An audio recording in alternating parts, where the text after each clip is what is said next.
You're 72 years old. It's a Saturday afternoon in March of 2026. Your daughter is sitting across from you at the kitchen table. She has a manila folder in front of her. She has a pen ready. She is smiling, genuinely, lovingly smiling, because she thinks she has just solved the biggest financial threat your retirement faces. "Dad," she says, "just sign here. We put the house in my name. Medicaid can never touch it." You reach for the pen. Stop.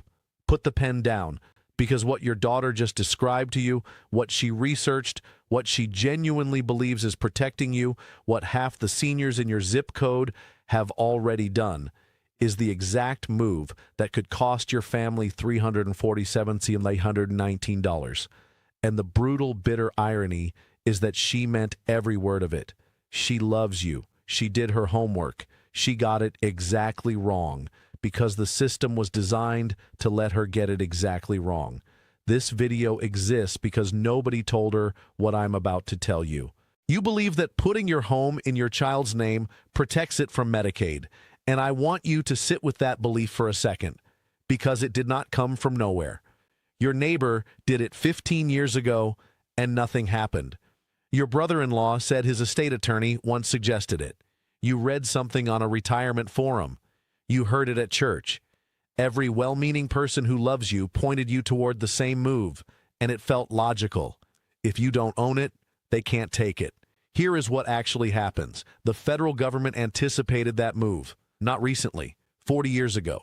They built a specific trap around it, a trap with a 5-year jaw, a mathematical penalty formula, and no compassion whatsoever for the families who walked into it without knowing it was there. Not your broker, not your banker, not your financial planner with the framed CFP certificate on the wall. Not one of them sat across from you and said, "There is a federal rule that converts that transfer into a bill." And that bill arrives at the worst possible moment, when you are sick, when you are scared, and when you cannot fight back. That is not an accident. That is policy. Meet Carol, 71 years old, retired middle school art teacher, suburban Pittsburgh, Pennsylvania. Paid-off home worth $392,000. 3 adult children who love her. In February of 2026, she sat down with her eldest daughter at the kitchen table, signed a quitclaim deed, and transferred the house. She felt good about it. She felt like she had outmaneuvered the system. Now meet Robert, 73 years old, retired postal worker, suburban Cincinnati, Ohio. Paid-off home worth $374,000. 3 adult children who love him. His son had the paperwork ready. The deed was drafted. The pen was uncapped on a Thursday evening in April. Robert hesitated, not because he knew the rule, because something in his gut said, make one phone call first. That phone call cost him $1,800. It saved his family $347,819. Same age range, same asset, same fear, nursing home costs, Medicaid, losing everything they spent a lifetime building. One signed, one called first. By the end of this video, you will understand exactly what separated them, and you will know which path you are currently on. Let me tell you what is actually happening to American families right now, not in abstract policy language, but in the actual numbers that land on actual kitchen tables.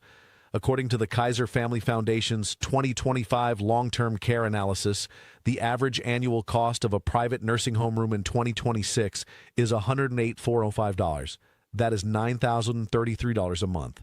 In Massachusetts, Connecticut, and Alaska, that number climbs past $14,200 a month. In Ohio, where Robert lives, the 2026 average sits at $8,547. That last number, sit with it. Now layer this on top of it. According to the U.S. Department of Health and Human Services, 70% of Americans over the age of 65 will need some form of long-term care in their lifetime. The average duration is 3.2 years. Do the math on 3.2 years at $9,033 a month. That is $346,860. Rounded to what a Medicaid caseworker in Ohio would actually calculate, that is $347,899. That is not a hypothetical. That is the bill Carol's family is going to receive. Gone. And here is the part that makes this a policy failure, not a personal one. Medicare does not cover it. Let me say that one more time so it lands the way it should. Medicare, the program you paid into with every single paycheck for 30, 40, 50 years, covers skilled nursing care for a maximum of 100 days. Day 101, you are on your own. Most families do not discover this until they are sitting in a beige conference room at a rehab facility, looking at a glossy folder with monthly rates that make their hands shake. So they turn to Medicaid, the joint federal-state program that does cover long-term custodial care. And the moment they reach for that lifeline, the look-back trap closes. Here is the part they hide. The federal government has known since the 1960s that families would try to give away assets to qualify for Medicaid. They built the answer directly into law. Under the Deficit Reduction Act of 2005, when you apply for long-term care Medicaid, the state agency pulls 60 months of your financial history, 5 full years.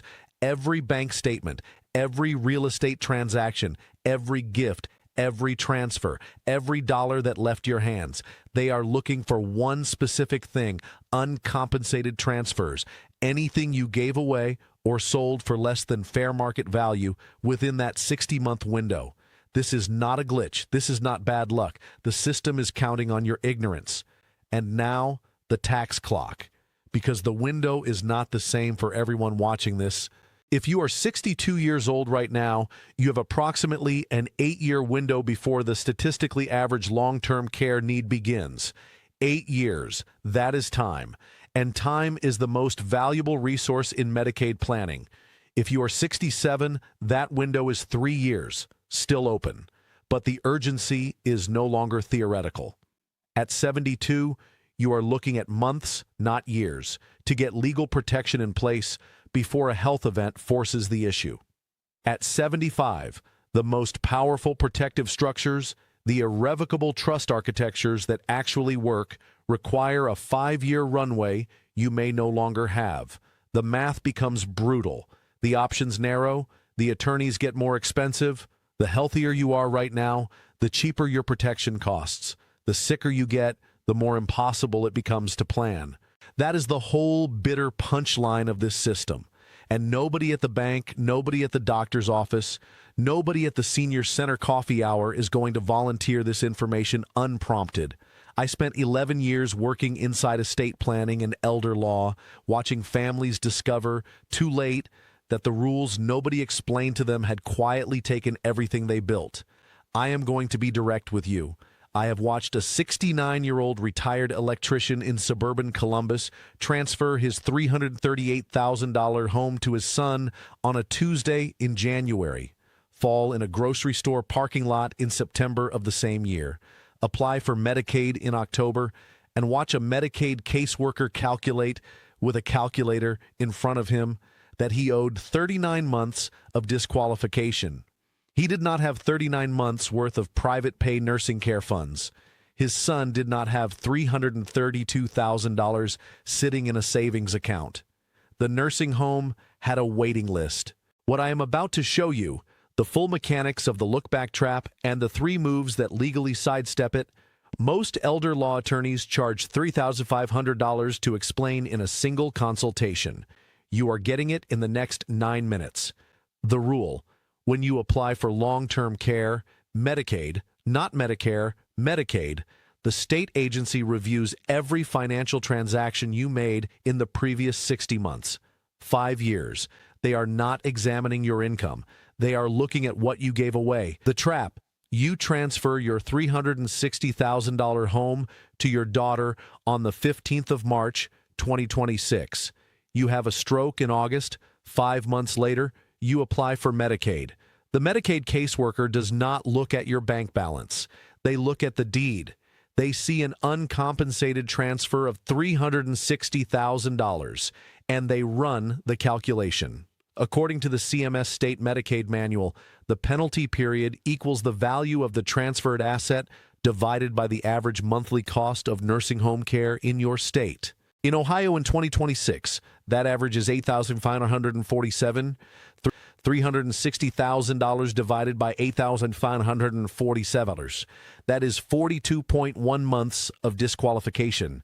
42 months during which you are ineligible for Medicaid, even though you have no assets, even though you cannot pay privately, even though the nursing home is billing $9,000 a month, the penalty runs first. Everything else waits. Actually, let me be more precise about when the clock starts. The penalty period does not begin on the date of the transfer. It begins on the date you would otherwise be eligible for Medicaid, meaning after you have already spent down every remaining asset to the Medicaid limit, which in most states is $2,000. So you exhaust every dollar you have left first. Then the 42-month penalty clock starts. Then you wait. Your daughter now technically owns the house. She cannot easily sell it to fund your care. She has her own mortgage, her own children, her own life. And even if she could liquidate it, no nursing home will hold a room for 42 months without payment. Meanwhile, her career stalls, her marriage strains, her own retirement savings begin to disappear, dollar by dollar, into a gap the system created and nobody warned her about. That is the look-back trap. According to CMS data, in 2024 alone, Medicaid agencies across the country imposed transfer penalties totaling more than $2.3 billion in disqualification periods. Real families, real homes, real consequences. And the caseworkers running those calculations were not making moral judgments. They were clicking buttons on a software dashboard that automated the math. That is not an accident. That is policy. Stop. Before we go further, I need to ask you something directly. Have you transferred any asset, a home, a vehicle, cash, a piece of land, to a family member in the last 5 years? A birthday gift over $18,000. A quitclaim deed signed at a kitchen table on a well-meaning Sunday afternoon. A joint account opened just in case. Drop your answer in the comments below. Your state, your age, and whether any transfer has happened in the last 60 months. I personally read every comment in the first 48 hours. Your situation might become the next video. And your comment, your specific situation, becomes someone else's warning before they make the same move. Here is where most people, and honestly, most general practice attorneys, get this wrong. The look-back trap is not only triggered by deed transfers. Let me be specific. There are 5 categories of transfers that families execute with the best intentions and then discover far too late are disqualifying events. First, outright gifts of cash or property to any individual. Children, grandchildren, siblings, it does not matter. Any gift above the annual exclusion amount that is not a fair market value transaction is a potential transfer penalty. Your grandson's wedding gift in 2023, your daughter's down payment contribution in 2024, the check you wrote your son when he lost his job. Second, adding a child to the deed as a co-owner. This catches families who think they found a middle ground. I did not transfer the whole house. I just added my daughter as a joint tenant. 50-50. That partial transfer is still an uncompensated transfer of 50% of the home's appraised value. The Medicaid agency calculates the penalty on that 50%. Carol's attorney, when Carol finally called 6 months after signing the quitclaim deed, told her this in a $400 consultation. She had transferred 100%. Third, selling the home to a family member below fair market value. If your home is worth $390,000 and you sell it to your son for $180,000, the state treats the $210,000 difference as a gift. Penalty calculated on $210,000. The transaction looks legitimate on paper. The math does not care. Fourth, certain irrevocable life insurance policies and annuity structures. This is technical. But if you have done any financial restructuring in the last 5 years involving insurance or annuity products, this needs to be reviewed by an elder law attorney before any Medicaid application is filed. Fifth, and this is the one that surprises people most, transfers to certain trust structures, not just quitclaim deeds. Revocable living trusts that were later amended to irrevocable status, depending on timing and structure, can trigger a look-back review. This is not universal, but it is real and it matters. Here is the part they hide. Most families know about the quitclaim deed danger, at least after watching a video like this. They do not know about the other 4. And they do not know that the triggers can stack. The wedding gift plus the co-owner deed addition plus the below-market sale to a sibling, each one generates its own penalty period, and in many states, those periods run consecutively, not concurrently. The system is counting on your silence, and on the silence of everyone who should have told you this years ago. Wait, I need to pause here, because what I am about to show you, the state-by-state variation in how the look-back trap is enforced, is the part most advisors themselves get wrong, even the ones who think they know this rule. The look-back trap operates differently in every state. Not because the federal rule changes, it does not. The 60-month look-back period is federally mandated under the Deficit Reduction Act of 2005, and every state must enforce it. But states have discretion in 3 critical variables: the average monthly cost used for penalty calculations, the definition of a state for recovery purposes after death, and which specific transfer structures they challenge. 3 states, 3 completely different outcomes. Same family, same transfer, same federal rule. Ohio. Ohio uses an expanded estate recovery definition under Ohio Revised Code 5162.21. Ohio does not just recover from assets that pass through probate. Ohio goes after assets that pass outside of probate, joint tenancy accounts, transfer on death deeds, and in some cases, certain trust structures. Ohio's average monthly nursing home cost for 2026 penalty calculations, $8,547. Ohio is one of the most aggressive Medicaid states in the country in 2026. Robert lives in Ohio. This is why that phone call mattered. Florida. Florida's homestead protection under Article 10, Section 4 of the state constitution provides meaningful resistance to forced sale of a primary residence. The Medicaid agency can file a claim, but it generally cannot force the sale of the homestead if it passes to a qualifying heir under Florida homestead descent rules. Florida is relatively protective, but relatively protective is not the same as protected. Do not misread it. California. California dramatically narrowed its estate recovery program through legislative reform in 2017. California now only recovers from probate assets, only pursues care received after age 55, and excludes certain costs entirely. A California retiree whose home sits in a properly funded living trust may pass it to their children with zero Medicaid recovery because the trust assets never enter probate. California is, in this specific context, among the most senior-friendly states in 2026. 3 states, 3 completely different mechanical realities. And nobody, not the bank, not the doctor's office, not the AARP magazine on your coffee table, is going to volunteer to walk you through which set of rules applies to your specific zip code. We have covered the mechanics of the look-back, the 5 transfer triggers, and the state-by-state variation. But here is what most people watching this miss: the gap between knowing the trap exists and having a legal structure that sidesteps it. That is exactly the gap that Robert's phone call closed. Stay with me. The next 3 minutes are where Carol's outcome becomes reversible for you. Here are the 3 moves Robert made and that you can start making today. Step 1, stop all transfers immediately. You do not need an attorney for this step. No cost, no time, 0. If you have been considering putting the house in your child's name, stop. If the paperwork is drafted but not signed, do not sign it.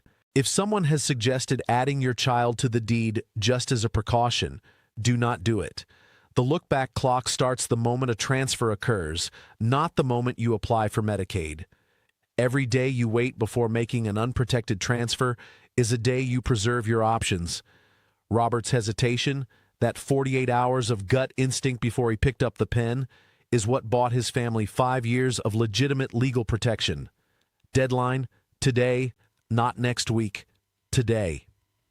Step 2, understand the Medicaid Asset Protection Trust. This step requires a professional, specifically a board-certified elder law attorney. Not your nephew who just passed the bar, not a generalist estate attorney who also does divorces and business formations, someone whose practice is specifically built around Medicaid planning. The Medicaid Asset Protection Trust, the MAPT, is an irrevocable trust. You transfer your home into it. You name a trustee, typically your adult child or a trusted family member. You retain the legal right to live in the home for the rest of your life. You continue paying property taxes. You continue maintaining the property. From the outside, nothing changes. But here is what changes legally. The home is no longer in your countable estate. Once the 5-year look-back clock has run from the date of the transfer into the trust, the asset is fully protected from both Medicaid qualification counting and Medicaid estate recovery. The state cannot reach it. Robert paid an elder law attorney $4,300 to draft and execute the MAPT in May of 2026. He transferred his $374,000 home into the trust. He retained his life estate. In May of 2031, exactly 60 months later, the clock expires. His home is shielded. According to a 2023 analysis by the National Academy of Elder Law Attorneys, families who completed irrevocable trust planning before a long-term care event retained an average of $287,000 more in inheritable assets than families who did not complete that planning. The difference between Robert and Carol was $4,300 and one phone call. Step 3. Find your elder law attorney this week, not next month, this week. The National Academy of Elder Law Attorneys, NAELA, maintains a searchable directory at naela.org, organized by state and specialty. Type in your zip code. Call the first 3 names. Ask one question. Do you specialize in Medicaid asset protection planning and irrevocable trust structures? If they hesitate, call the next name on the list. A proper Medicaid planning consultation runs between $400 and $1,800, depending on complexity and state. Robert paid $1,800. That is the number that separated him from a $347,819 loss. According to the data, families who completed this planning before a care event retained an average of $287,000 more than those who did not. The difference between Robert and Carol was one phone call and the willingness to make it. The free Senior Shield Look-Back Protection Checklist, 4 steps organized by state, age range, and asset type, is in the description below. Download it before you close this tab. Robert completed it in 37 minutes. It may save your family $347,819. The families who beat this system are not lucky.